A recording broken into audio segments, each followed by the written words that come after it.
Hello viewer, welcome to Education Matters. I'm your host, Kamau, and today I have the privilege of having two ladies who are very eager and set to contribute to this conversation.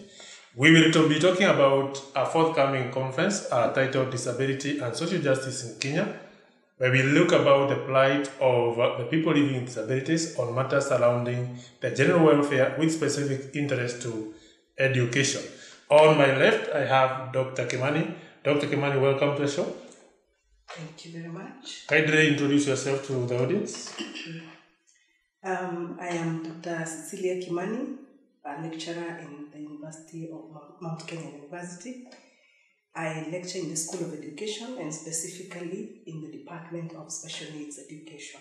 Thank you very much. On my right, I have Dr. Nina. Professor. Good to meet you. Thank you for having us.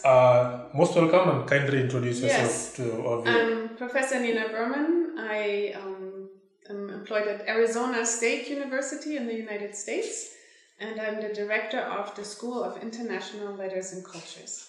Thank you. Let's start from this side. Dr. Kimani, this conference, what's it all about? Give us a brief of exactly what we need to achieve. Generally, this conference is about awareness on disability issues, and as a follow-up of previously held conferences. But I would like to suggest that I give Nina this opportunity to say more. I can say a little bit about the prehistory. So the Persons with Disabilities Act in Kenya was passed in 2004, and very soon afterwards I and other colleagues at Ohio State University then were approached by Dr. Kimani Njogo and Dr. Mbugwa Wamungai of Kenyatta University to start a collaboration around disability issues, because we at Ohio State University had a very good program in disability studies. So we began an exchange, and then 2 years later we collaborated on a workshop that was sponsored by the Ford Foundation on disability. It was the first workshop, Nairobi workshop on disability. Which year was that? That was in 2007. 2007, yes. And we brought together scholars and activists and policymakers. And the conference then was opened by Willy Mutunga, actually.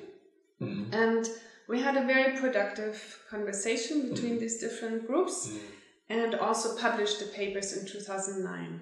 And then Kimani Njogo and I thought that it would be a good idea to have another workshop that looked at what has happened since, right? So 10 years later... So are you saying this is a follow-up conference, therefore, of some other conference that you had? Exactly. It's 10 years later, and we brought in, Cecilia Kimani, and, have now a larger collaboration also with Ability Africa. So we have a number of groups, NGOs, and groups who are part of this, and professors from universities in the United States as well as Kenya. Thank you. So who are we expecting in the conference? And how do you pass that information to them to ensure that they do not miss out on their function? We have professors from various institutions in Kenya, University of Nairobi, Kenyatta University, Mount Kenya, and also from the United States. Somebody also from University of Pretoria in South Africa. And we had a first round where we were calling for abstracts to participate, and got submissions from these various colleagues, but also from NGOs. And we also invited more people from NGOs, and you can comment on that a little bit more too. Yeah.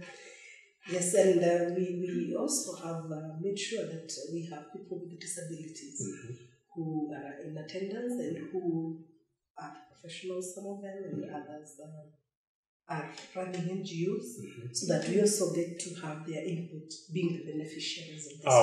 What's the reach within maybe Kenya and also maybe beyond within the region, East African region?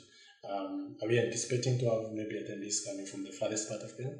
Or is it within maybe a small region of the metropolitan region of Kenya, Nairobi, that is? No, we made it open. It was open, it was well advertised, so we are expecting to get people from around Kenya and even outside Kenya. Yes. Now, when you talk about people living with disabilities, what categories are we likely to be focusing on within that conference? Maybe you can give us a breakdown of the different categories of people living with disabilities that maybe are likely to be focusing on their plight and their welfare as far as education is concerned. We start from this side, then she will comment. Okay, when it comes to categories of disabilities, we are not specific to any because disabilities are really quite diverse. And even our conference is very open to an extent that we are even thinking of others that are not really considered as living with disabilities. And it's a topic that maybe I'll leave Nina to talk about. But we are thinking of the visually impaired, hearing impaired, those with mental challenges, mental illness, all the categories, autism, all of them, really. Not living our keynote speaker, Professor Ndurumo from University of Nairobi, he has a hearing disability, and he is our keynote speaker. And then we have various speakers who have physical disabilities or sight disabilities, so we have various participants and speakers.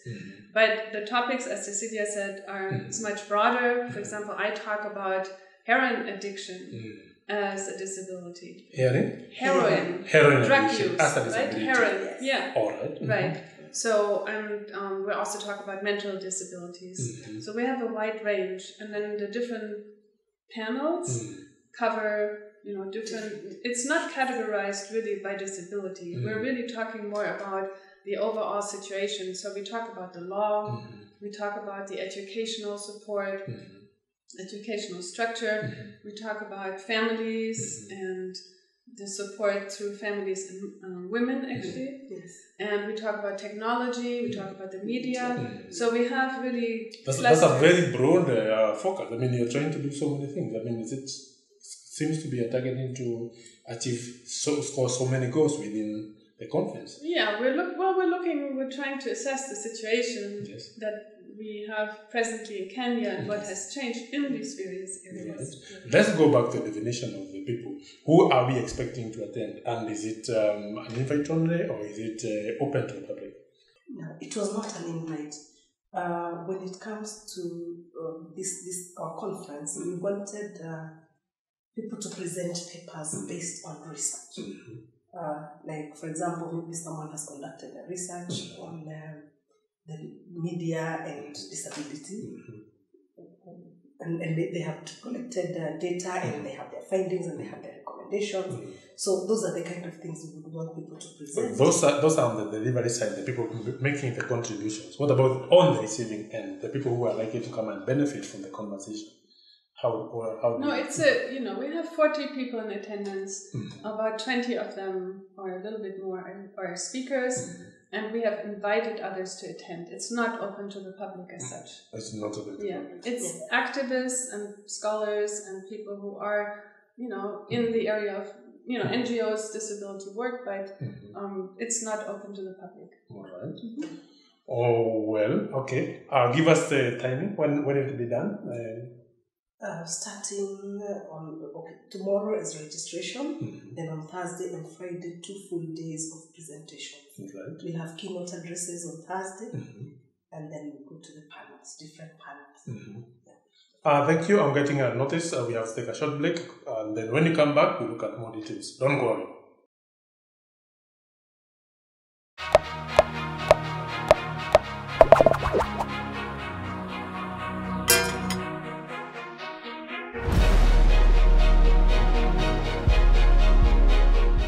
Welcome back. This is Education Matters. On my set, I have Dr. Kimani from MKU, and on my right, I have Professor Nina from ASU, Arizona State University. That's correct. Welcome back. Dr. Kimani, you'll be making a presentation during that conference. Yes. In a nutshell, let us hear what you'll be talking about. Right. In my presentation, I'll be presenting my findings on research that I conducted in relation to learners with hearing impairment. And what I was actually looking at in that research is why is it that we find that we don't find people with hearing impairment in secondary schools, not so many of them, as compared to the ones that go through primary school, and even in tertiary institutions, colleges. What did you find out? Yes, I found out that these learners have not been performing as well as compared to the other learners, and therefore they miss the opportunity to join secondary school. And the reason as to why they don't perform well is because of the language barrier. That in Kenya we offer our, they receive learning through sign language. Teachers who teach them are, most of them, the majority of them are hearing teachers who have learned sign language. But while I was in the field, I discovered that they are deaf teachers. I didn't know they were there. And through snowballing, I was able to meet a number of them. And I also gathered that there was an organization, an American organization, that trained deaf teachers at Machakos Teacher Training College. It has been training or trained once upon a time? It trained for a period of 6 years and then stopped. So as a result of that, when I found the first deaf teacher, I was very, very impressed with the way she was teaching. And you could see she's really linking with the learners. With the learners. Yes, she would go to a level where I was really amazed. And I could see that the learners are really understanding because I was sitting in the classroom. So as I was interviewing her, and I was like, you are trained? And she's the one who told me about this organization. And I asked, would I be able to find another teacher? So I was able to snowball, and I met a number of them. And I could clearly see the difference. That for hearing teachers, because this one, the paper I'll be presenting, and I'll be looking at a comparison of teachers who have learned sign language and are hearing, and those who are deaf. So I found out that teachers who are hearing tend to sign and talk and speak at the same time. At the same time. Yes. It's recommended that even if you don't produce sound, you're saying, because they won't hear, so that they can lip read, for those who can lip read. But unfortunately, and I also gathered this from the learners, I interviewed a few class 8 learners, that sometimes they sign what they are not sounding. So they're signing, for example, cat, but they're saying dog. You see, they read dog, but they sign cat. That's how you sign cat. Why would that one happen? What would bring about that? That's just an example I've given. Maybe because they have not mastered the sign language. They are not fluent in the sign language. So as they are signing, sometimes the sign that the learners know is not what they are mouthing. And then another big gap I noted was that those who are not fluent in sign language, they tend to finger spell. So, and one of the learners actually told me that teachers just finger spell, and we never get to know the meaning of the word. So this meaning. So we don't understand, and we are left with a gap. So because they spend a lot of time finger spelling, it's just like spelling a word. A word. The way we spell. Like H-O-W for how. And you leave it there. Yes, and this was, I was looking at social science, social studies, because that was the subject that they performed most poorly across. I don't need to push a little bit. Yes. What are the recommendations that you made of that research? I'll just add one more thing. So as they learn through sign language again, they are not tested using sign language. They're tested and written from it. Yes, they're supposed to read and write. Yes. Those are words. Yes. But them, they communicate through sign. Yes. Teachers communicate through sign, and these are two different languages. So when it comes to examinations, they write, and therefore they are not able to present what they have learned. And that could have been one of the reasons why they don't perform well. Is there a technology anywhere in the world where somebody who is strong in signing but poor in writing can be given as a particular way of testing to capture that signing bit? Great. So my whole recommendation was, since they learn through signs, and they are able to absorb information through signs, then they should be tested through signing. Like somebody is over there and is signing the questions for them. Because how practical is that? It is practical. It can be practical because if it is a good intervention, because we judge them wrongly. Is there any benchmarking? Has it been done anywhere? In the developed countries, they don't use sign language, all of them. They help their learners and their children to learn how to speak through speech therapy. Like in the UK where I did my PhD, deaf, completely deaf, profoundly deaf children speak unlike us. It's different in the US. Speech therapy. US is sign language. Sign language. And we have the director of our sign language program from Arizona State University. He's at the conference. He'll be here at the conference. Yes, so it's all about sign language. Yes, but in the UK, they speak. Right, around the same line, on that area of the HI, the hearing impaired, can you comment about the assistive devices, the hearing aids? The hearing aids. Yes. Now, a majority of our learners, I noticed, have hearing aids. But what happens is, I visited one of the units when I was doing my research, one of the schools, and that day I found all the children and all the teachers had been called to Kenyatta Hospital to be fitted with hearing aids. These hearing aids are given as donation. I don't know whether they're brand new or they're used to something. So they came, the next day I went to visit the school, but I think it was my third day. Every child had a hearing aid. And they would be like, they were not attentive. And I asked what was the problem. And they were saying that the hearing aids are making a lot of noise and they are not helping them. So they were fitted, they are given, but to me, they were more of a distraction. Thank you. Let's go to another area. How do you help the parent? If I'm a hearing parent and I'm hearing child, so there's me, the parent, there's the students here and the students here. How do you make sure that when the child starts learning, even the child starts, if the parent signs? Because if the parent doesn't sign, then there's another gap. Good. That was one problem also I gathered from the children I interviewed, that they would say they hate home because nobody communicates with them and they prefer being in school. And actually even some of the schools told me that children even after Saturday they don't want going back home because nobody speaks to them. But I believe it's all about the effort of a parent. Because if, and that's what I tell my students, if I sit here with, say for example, Nina, she doesn't know English, I don't know German, say for example, we would communicate. Like we would tell each other, let's go and see outside. Somehow we would communicate. So I believe in that family. They can come up with a family sign language. And in most homes there is family sign language where this means this and this means that. So really it's not fair to say the child cannot understand, cannot listen, cannot hear and cannot speak, and therefore you do your own things there. And they really feel segregated. So I'll be eager to attend that conference to hear what you have to say about hearing impaired. Nina, briefly, just give a brief, then we take a break, then we come back, we'll give you more time. Okay. Yeah, well, my topic goes into a very different direction, and it comes out of a larger project that I did in the Diani area, South Coast. And that larger project really studies the area development and tourism and how the tourism development has affected the local communities, the local Digo, but also then the upcountry immigrants in the area, and looks at how people survive and manage. And as part of that, I became more and more aware that the lowest group really, the group that is economically most disadvantaged are people who often then become heroin addicts. So a lot of them young men, but also young women. For some people this is connected in a way to the, they're unemployed, there are not enough jobs for everybody in the area. But also a lot of people often, for a while when tourism went well, they could live well off selling things on the beach and but then at some point that stopped, and also heroin came in as a drug that was very cheap. And it became possible, basically you sell one coconut, you have a high. And so I noticed this more and more. And thank you. I will have to interrupt you, take a small break, then when we come back you will go more into proper details.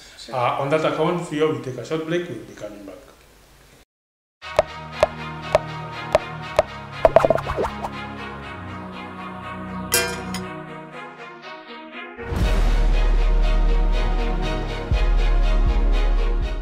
Welcome back. This is Education Matters. I'm your host, Kamau Mbogwa, and I have the privilege of having on the set on my right Professor Nina from Arizona State University, and on my left I have Dr. Kimani from Mount Kenya University. We are addressing the forthcoming conference, Disability and Social Justice in Kenya, which is scheduled for Thursday and Friday this week.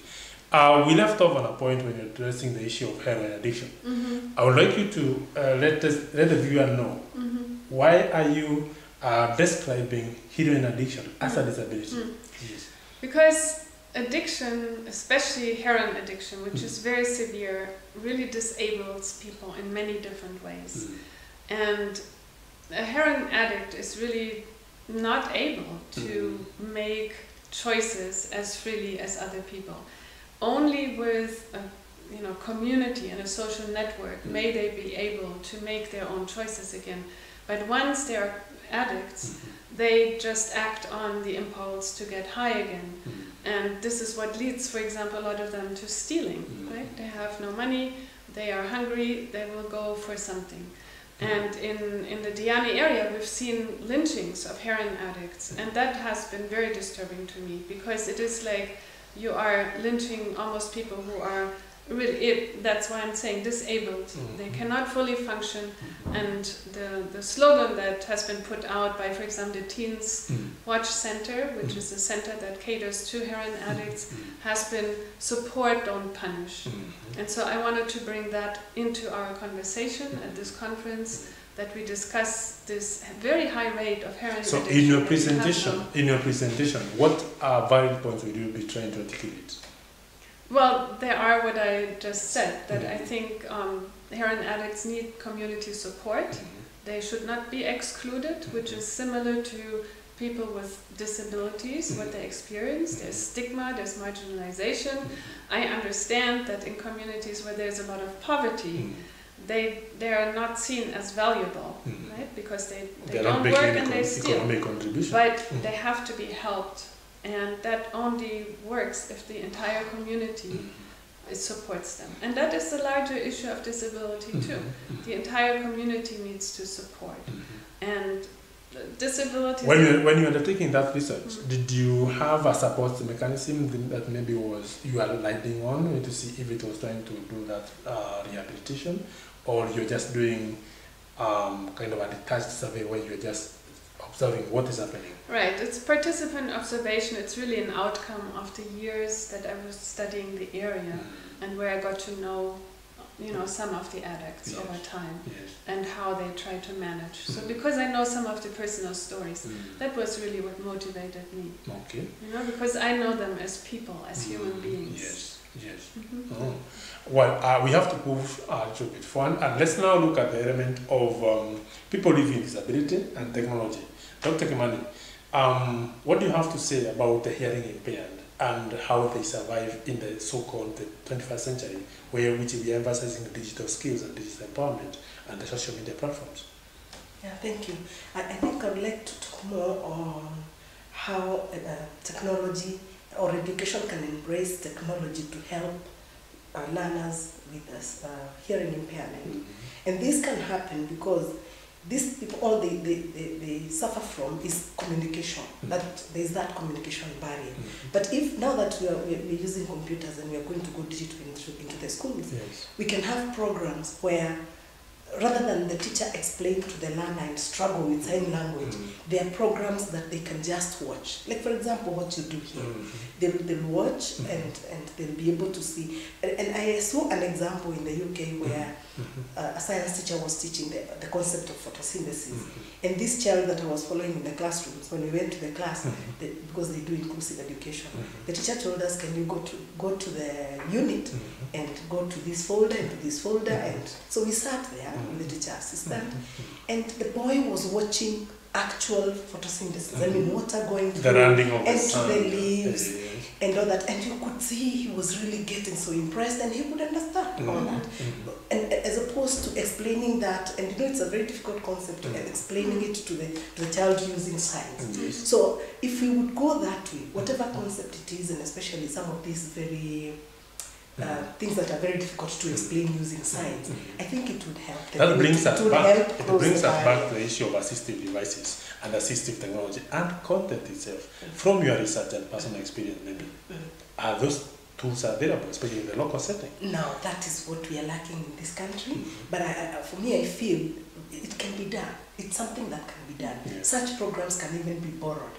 I believe if, like, for example, we worked in collaboration with Arizona University here, or other universities that are able to come up with such programs, it's just having those programs in the system, and all the learners, hearing impaired learners, are sharing the same material.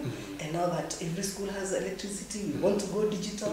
I know it can happen. What do you have to say about the role of social media and the effect of social justice for the people living with disability? Where do you place them? Are they disadvantaged? Are they challenged by virtue of living with disability? Well, I think the social media is another venue, another tool that disabled persons with disabilities can use to connect with one another and to be advocates for themselves and support one another in that. So I think that's where the social media have been a very good development that we see all over the world. And I think that ties in with social justice, and that it gives them another platform, other ways to mobilize and to advocate for themselves. And that is part of what we're trying to achieve with the conference too, and to connect with, especially with activists who are really the advocates, and the scholars are too, right? And that ties in with legislation and so forth. So I think that these things are all connected. And maybe I could mention one thing in relation to media, that in Kenya we are really trying now that we are seeing news in every TV station that there's someone who's signing. Previously, they would be like just watch and not know what is going on because they are not hearing. So that is one thing we really would like to commend, because we are now realizing that there are people who may not hear but can benefit from the signing. And even the subtitling, there's more subtitling these days, and that is also really useful. Right? So would you say that the mainstream media is really listening to your case, is trying to advance your cause? The mainstream media, could you say that it is maybe helping out? Yes, it is trying. It is trying, and because of this performance contracting, we are seeing programs that are focusing on issues of disability, because they must show that they are really mainstreaming this, and we appreciate that. And also maybe because of the Constitution. I know that is why they are doing the performance contracting, because the Constitution recognized Kenyan Sign Language as an official language, and therefore, because we are leaving them behind. And the minute they are not able even to share what is happening in the country, they are left behind. But now we really commend that. We are drawing closer to the end of the show, and I want to ask each of you to do a closing remark and make a very passionate appeal to our audience to really connect with the case of the people with disability, and ask for the support, the specific support that you think they can give you. Let me start from this. Yes, we're going to have this conference, and the conference aims at making people more aware, and as a result of that awareness, that we find our people with disabilities are not left behind. They are enjoying that social justice. But above all, I would maybe address those with disabilities first and foremost, that they accept themselves as they are, because there's some who live in denial. The minute you accept yourself, that that's how you are, and prove that really disability is not inability, then you'll be able to be positive and be able to move on. And then the public and the society, we also appreciate them as human beings, not have that negative attitude that they may not perform like other people without disabilities. And we will get there. We will all be able to achieve that social justice for the sake of, and the government as well. To be supportive. To be supportive. Thank you very much. You are closing remarks, Professor. Well, disability is a club that's open to everybody. So I think what we need is an awareness that disability really concerns everybody and is present in all of our lives. So even those who think of themselves as able-bodied have disabled parents or friends and colleagues. My father had polio. I know people have deaf parents. There are mentally ill people amongst the people I know. So it is everywhere. And we have to be also aware that as we're aging, we all will develop disabilities, whether it's physical or hearing or sight. So this is not something that is just a small group of people. It's really with all of us in one way or another. And so we, I think as a society, need to be inclusive and supportive. Thank you very much. Thank you very much. On that account, I wish to thank you very much, Dr. Kimani. Thank you, Kamal. Thank you for having us. We will be talking more about this one. And it's good to know that I think we are making a course towards having social justice for the people living with disability. And on that account, we close our Education Matters for today. Until next time. Thank you. Keep it here. Watch Elimu TV. Watch and learn.